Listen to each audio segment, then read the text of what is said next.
یا ایھا الذین آمنوا اطیعوا اللہ واطیعوا الرسول واولی الامر منکم.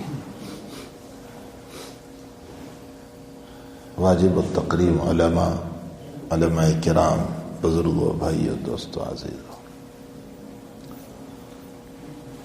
یہ مسئلہ مسلم ہے کہ اللہ تعالیٰ نے اپنی محبت کو نبی کی اتباع میں چھپایا ہے. ہم سب اللہ سے مانگتے ہیں نا، اللہ تیری محبت عطا فرما، تیری محبت عطا فرما، تیری محبت عطا فرما. قرآن میں اللہ کہتا ہے میری محبت چاہتے ہو تو میرے نبی کی اتباع کرو.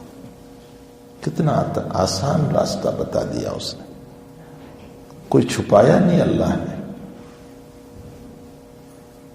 بالکل پرچہ آؤٹ کر دیا کہ اگر تمہیں میری محبت کی ضرورت ہے تو میرے نبی کی اتباع کرو. ان کنتم تحبون اللہ، اگر تم اللہ کی محبت چاہتے ہو فاتبعونی، تو نبی کی اتباع کرو.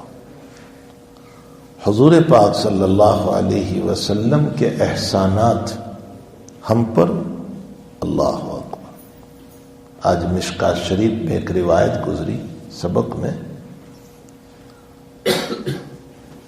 امی جان حضرت عائشہ رضی اللہ تعالیٰ عنہ فرماتی ہے کہ نبی کریم صلی اللہ علیہ وسلم نے فرمایا جس کے 3 نابالغ بچوں کا انتقال ہو گیا، جس مسلمان کے 3 نابالغ بچوں کا انتقال ہو گیا، وہ بچے حجاب عن النار بن جائیں گے اپنے ماں باپ کے لیے، یعنی اپنے ماں باپ کو جہنم میں نہیں جانے دیں گے، ضد کر کے لے جائیں گے اللہ کے پاس.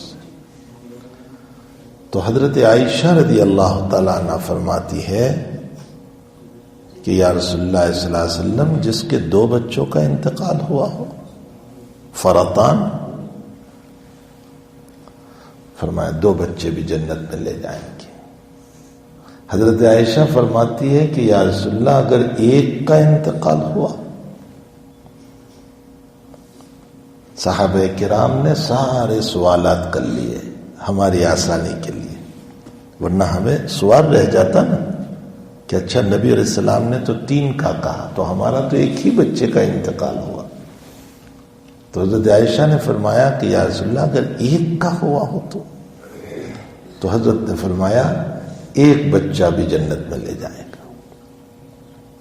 پھر حضرت نے فرمایا یا موفقا، حضرت عائشہ کو فرمایا یا موفقا.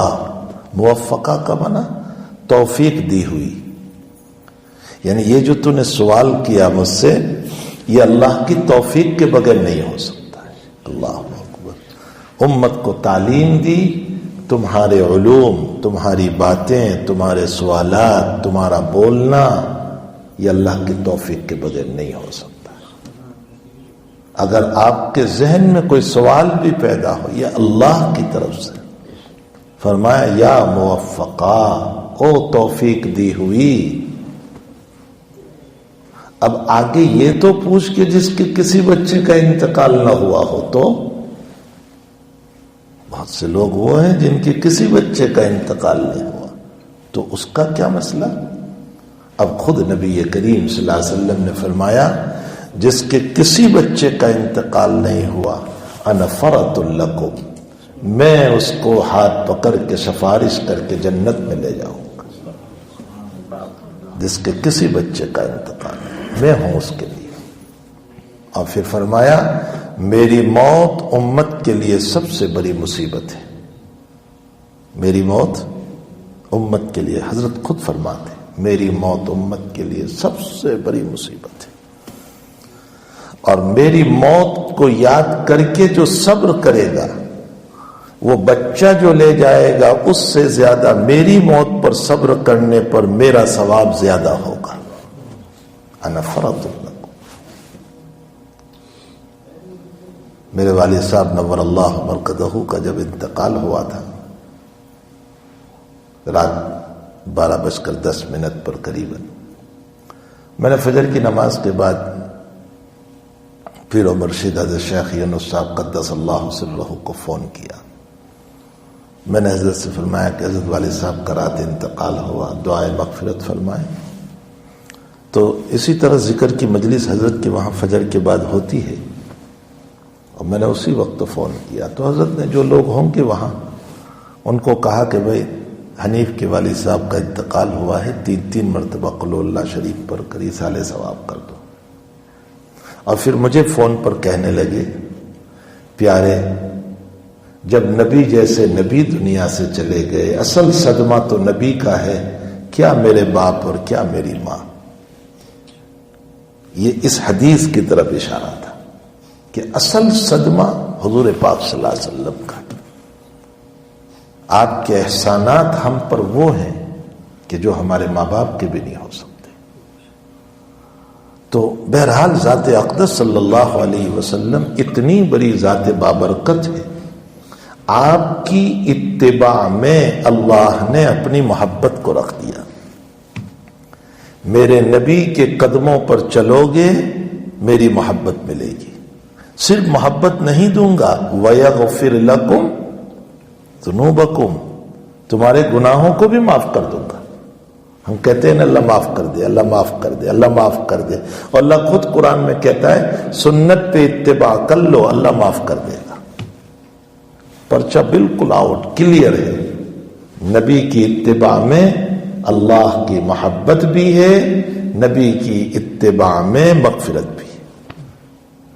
اس لیے ہماری زندگی کو ہمیں اٹھنے میں، بیٹھنے میں، بولنے میں، کھانے میں، پینے میں، ہر طریق میں حضور پاک صلی اللہ علیہ وسلم نے کیسے کیا اس طرح کرنا ہے۔ ہماری نماز بھی سنت کے مطابق، ہمارا وضو بھی سنت کے مطابق، ہمارا معاف کرنا بھی سنت کے مطابق، ہمارا جنازے کی نماز میں شرکت بھی سنت کے مطابق، ہماری بیماری کے حالات بھی سنت کے مطابق، ہماری مصیبت بھی سنت کے مطابق کہ نبی نے مصیبت میں کیا کیا تھا، آپ پر جب حالات آئے، آپ پر پریشانی آئے، آپ نے کیا کیا۔ ہماری خوشی بھی سنت کے مطابق۔ اگر ہر ادا میں سنت آئے گی تو محبت بھی اترے گی، مغفرت بھی اترے گی۔ اور جب وہاں سے محبت چلتی ہے، امام بخاری رضی اللہ تعالیٰ عنہ نے ایک باب قائم کیا، باب المکۃ من اللہ، محبت اللہ کی طرف سے چلتی ہے۔ اب اس کی نشانی کیا ہے کہ اللہ محبت کر رہا ہے؟ بزرگوں نے نشانی بتائی، اہل اللہ اور صالحین تم سے محبت کرتے ہیں، اللہ والے اور نیک لوگ تم سے محبت کرتے ہیں، تو سمجھ لو کہ اللہ بھی محبت کر رہا ہے۔ فرمایا زمین سے جو محبت اٹھتی ہے نا وہ تو غرض ہے، وہ محبت نہیں ہے، وہ غرض ہے۔ جب تک غرض ہے محبت ہے، کل کو حالات آ جائیں ساری دوستیاں ختم ہو جاتی۔ اور جو محبت اوپر سے چلتی ہے وہ آپ کی غریبی میں بھی اللہ والے آپ سے محبت کرتے رہیں گے، وہ آپ کی بیماری میں بھی کرتے رہیں گے، وہ پریشانیوں میں بھی کرتے رہیں گے، وہ مصیبت میں بھی کرتے رہیں گے۔ تو المکۃ من اللہ، محبت اوپر، اس کو محبت کہتے ہیں۔ دنیا سے جو چلتی ہے وہ تو غرض ہوا کرتی ہے۔ تو بہرحال میرے بھائیو، ہماری ہر ادا میں نبی کی ادا آنی چاہیے۔ بس مجھے آج کے سبق میں اتنی بات کہہ رہا ہے، ہمارے ہر ادا میں نبی کی ادا آنی چاہیے، ہر ادا میں۔ مجھے ایک واقعہ یاد آیا، ہمارے حضرت حاجی امداد اللہ صاحب مہاجر مکی رحمۃ اللہ علیہ، جو سلسلہ چشتیہ، سہروردیہ، قادریہ، یہ جتنے ہمارے سلسلے ہیں نا ان سب کے بڑے ہیں۔ ہمارے حضرت شیخ مولانا زکریا صاحب رحمۃ اللہ علیہ فرمایا کرتے تھے کہ ہمارے حضرت حاجی صاحب رحمۃ اللہ علیہ ہم سب کے امام ہیں۔ حضرت مولانا صاحب رحمۃ اللہ علیہ فرمایا کرتے تھے کہ حضرت حاجی صاحب رحمۃ اللہ علیہ کے پاس صحبت میں جو رہ گیا، حاجی صاحب کی محنتوں نے اس کو ولی کامل بنا دیا، اس کو ولایت نصیب ہو گئی۔ ہمارے سلسلے کے بہت بڑے بزرگ حاجی صاحب رحمۃ اللہ علیہ، آپ کا سلسلہ صرف ہندوستان میں نہیں۔ ایک مرتبہ حضرت مولانا یوسف صاحب مطالعہ رحمۃ اللہ علیہ، اللہ آپ کی قبر کو نور سے منور فرمائے، آپ کے درجات کو بلند فرمائے، آپ کے فیوض سے ہم سب کو مالا مال فرمائے۔ اتنا بڑا بزرگ آپ کے قریب سویا ہوا ہے یہاں، ان کی قبر پہ جایا کرو، ان کی قبر پہ جایا کرو۔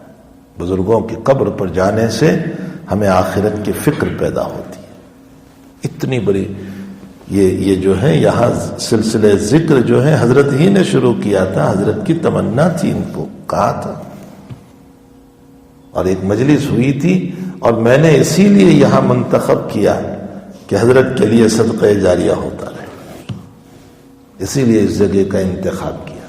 جب یہ لوگ آئے میں نے کہا بالکل۔ تو حضرت نے مجھے ایک مرتبہ اپنے گھر، حضرت کے گھر میں بیٹھا ہوا تھا، ایک کتاب لے کر آئے، عربی میں تھی، اور مجھے کہا کہ اس کو پڑھ۔ میں نے پڑھا، اس میں لکھا تھا کہ حاجی صاحب رحمۃ اللہ علیہ کے ایک مجاز، ایک خلیفہ شام میں تھے، ان کے سارے حالات تھے، اور ان سے شام میں ہزاروں نے اپنی اصلاح کی۔ تو وہ پوری عبارت میں نے پڑھی، اس کے بعد میں نے کہا حضرت حاجی صاحب رحمۃ اللہ علیہ کا فیض تو کہاں کہاں پہنچا۔ تو حضرت نے، حضرت یوسف صاحب نے روتے ہوئے مجھے یوں کہا کہ بھائی ہمارے حاجی صاحب رحمۃ اللہ علیہ کا فیض اللہ نے عالم میں پہنچایا، یہ اللہ کے وہاں قبولیت کی دلیل ہے۔ اور کیسے کیسے لوگ حاجی صاحب سے، حضرت گنگوئی بیعت ہو رہے ہیں، حضرت دانوتوی بیعت ہو رہے ہیں، جو دارالعلوم دیوبند کا بانی ہے، وہ حاجی صاحب سے بیعت ہو رہا ہے۔ تو ان کے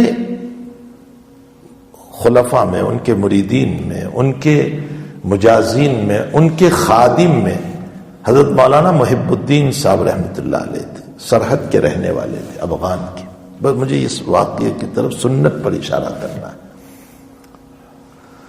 ایک مرتبہ انہوں نے بخاری شریف کی جو حدیث پڑھی کہ جس نے، نبی علیہ السلام نے فرمایا کہ من توضع بوضوئی، جس نے میرے وضو کی طرح وضو کیا، یعنی سنت کے مطابق، مستحبات، سنت وغیرہ، وصلی رکعتین، اور 2 رکعت نماز پڑھی، اس طرح پر کہ لا یحدث فیہما نفسہ، اپنے دل سے باتیں نہیں کی، یعنی خیالات نہیں لایا، 2 رکعت نفل یا 2 رکعت تحیۃ الوضو ایسی پڑھی کہ دل میں خیالات نہیں۔ فرمایا سلام پھیرے گا، غفر لہ ما تقدم من ذنبی، حضور فرماتے صلی اللہ علیہ وسلم اس کے پچھلے سارے گناہوں کو اللہ معاف کر دے گا۔ جب یہ حدیث بخاری کی انہوں نے پڑھی تو انہوں نے کہا آج میں اسی طرح پڑھتا ہوں۔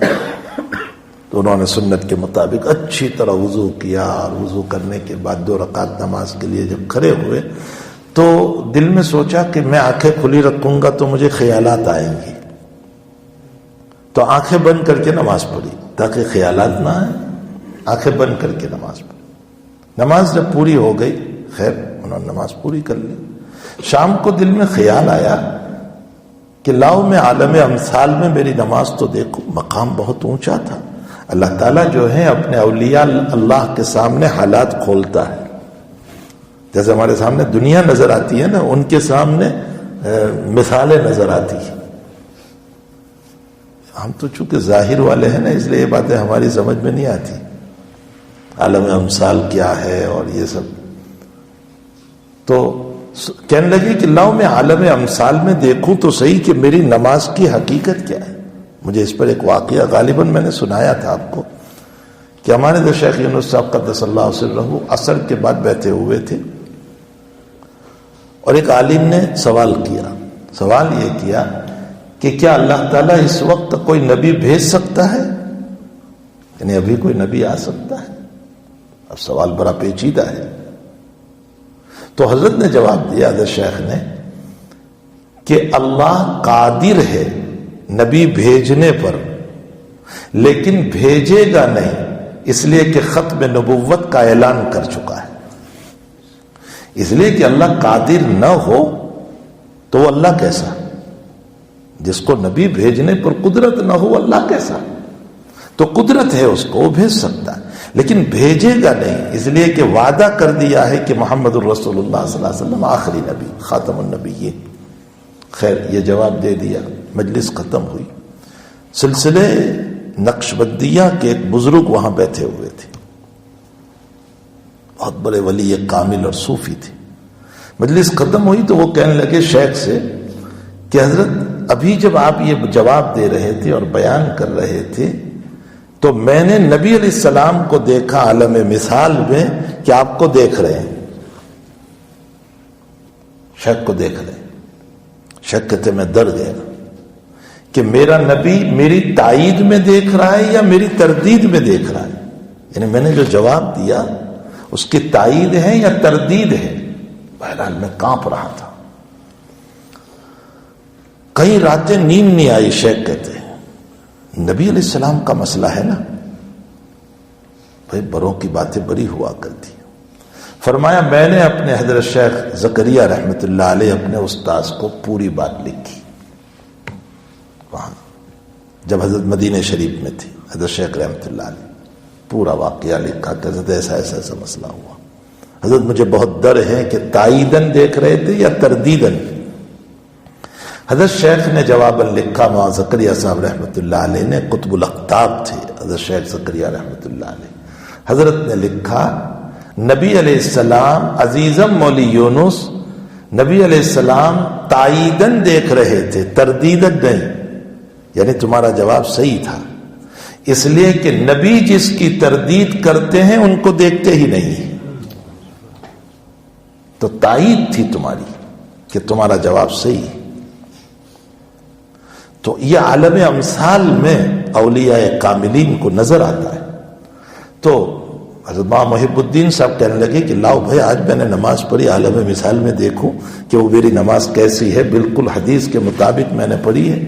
دیکھا کہ ایک خوبصورت عورت ہے، بہت خوبصورت، لیکن نابینا ہے، بلائنڈ ہے، دیکھتی نہیں. تو حضرت کہنے لگے ماں محب الدین صاحب کہ عورت کتنی خوبصورت ہو، بلائنڈ ہو تو کیا کریں گے اس کو؟ یہ تو کوئی حسن ہی نہیں ہوا، بلائنڈ ہے. تو پریشان ہوئے اور اپنے پیر و مرشد حضرت حاجی صاحب رحمت اللہ علیہ کی خدمت میں پورا واقعہ بیان کیا کہ حضرت اس طرح میں نے اس حدیث پر عمل کیا، ایسے نماز پڑھی سارے سنن و مستحبات کے ساتھ، لیکن میں نے جب عالم مثال میں میری نماز کو دیکھا تو حاجی صاحب رحمت اللہ علیہ نے فوراً ایک بات فرمایا غالباً تم نے آنکھیں بند کر کے نماز پڑھی ہوگی اور یہ سنت کے خلاف ہے. نبی نے ساری زندگی آنکھ بند کر کے نماز نہیں پڑھی، اس لیے تمہاری نماز خوبصورت ہے لیکن ایک سنت کے چھوٹنے پر تمہاری نماز میں نقص آ گیا، کمی آ گئی. اور پھر حاجی صاحب کا علم دیکھے. حاجی صاحب حالانکہ پورے عالم نہیں تھے، عربی تیسرے تک پڑھے تھے. کیا فرمایا حاجی صاحب نے فرمایا پیارے آنکھ کھلی رکھ کر پڑھتے، چاہے خیالات آتے رہتے، یہ بہتر تھا آنکھ بند کرنے کے بجائے. اس لیے کہ خود بخود خیالات آتے ہیں نا، اس سے نماز میں کوئی فرق نہیں پڑتا. جان بوجھ کر خیال نہ لاؤ، لیکن خود بخود خیال آتا ہے تو اس سے کوئی فرق. تو ایک سنت کے چھوٹنے پر نماز کا یہ حال ہوا تو ہماری نمازوں میں تو کئی سنتیں چھوٹتی. سجدے میں گئے تو یوں کوہنیاں بچھا دی، حالانکہ مکروہ تحریمی ہے.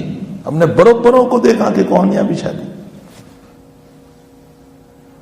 ہم جب نماز میں کھڑے ہوتے ہیں ہاتھ ہمارا رفع یدین صحیح نہیں. ہم رکوع میں گئے تو آدھے کھڑے ہیں آدھے ہیں. سجدے میں گئے تو ہماری کیفیت کیا ہوا کرتی. میرے بھائیوں سنت سیکھو اور سنت کے مطابق اپنی نمازوں کو بناؤ، اپنی عبادت کو بناؤ، اپنی زندگی کو بناؤ. اللہ مجھے آپ کو اس کی توفیق عطا فرمائے. سبحان اللہ و بحمدہ، سبحانک اللہم و بحمدک، نشہد ان لا الہ الا انت، نستغفرک و نتوب الیک.